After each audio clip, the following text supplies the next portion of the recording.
عمرك سألت نفسك قبل كده إزاي اتنين كانوا مستعدين يعملوا أي حاجة علشان يبقوا مع بعض، بقوا بعض فترة ولا حتى عارفين يتكلموا مع بعض؟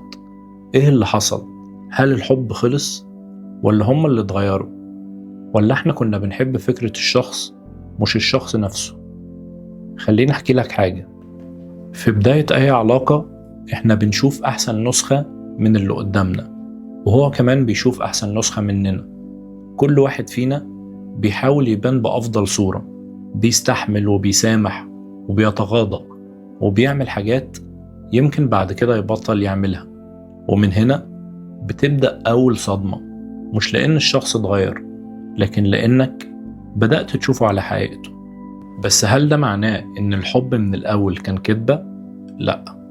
أوقات كتير الحب بيكون حقيقي، لكن الحقيقة الأصعب إن الحب لوحده مش كفاية. في احترام وفي تقدير وفي اهتمام وفي مجهود لازم يتبذل كل يوم. العلاقات مش بتموت فجأة، العلاقات بتموت بالبطيء.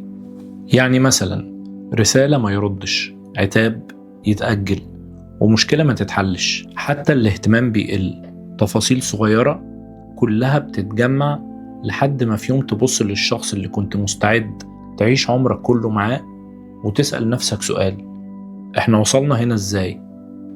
وفي غلطة بنشوفها كتير، ان كل واحد يستنى التاني يبدأ، يستنى التاني يعتذر، ويستنى الاهتمام. وصدقني في الاخر الاتنين بيخسروا، مش لانهم ما بقوش يحبوا بعض، لكن لان كل واحد فيهم افتكر ان التاني هيفهمه من غير ما يتكلم. بس في حاجة عايز اقولها لك، مش كل علاقة انتهت كانت تستحق انها تكمل.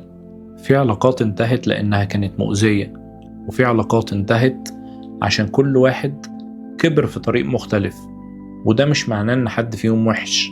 اوقات كل الحكاية ان الحياة اختارت لكل واحد طريق غير التاني. لكن في سؤال لازم كل واحد يسأله لنفسه قبل ما يلوم الطرف التاني: هل انا كنت بحافظ على العلاقة، ولا كنت بفترض انها تفضل موجودة مهما عملت؟ لان العلاقات زي الزرع، اول ما تبطل تهتم بيه مش بيموت في نفس اليوم، لكن كل يوم بيفقد جزء من روحه. وفي النهاية يمكن العلاقات مش بتنتهي لأن الحب اختفى، يمكن بتنتهي لأن الاهتمام اختفى الأول. فاسأل نفسك، لو في علاقة بتهمك بجد، آخر مرة اهتميت بيها كانت إمتى؟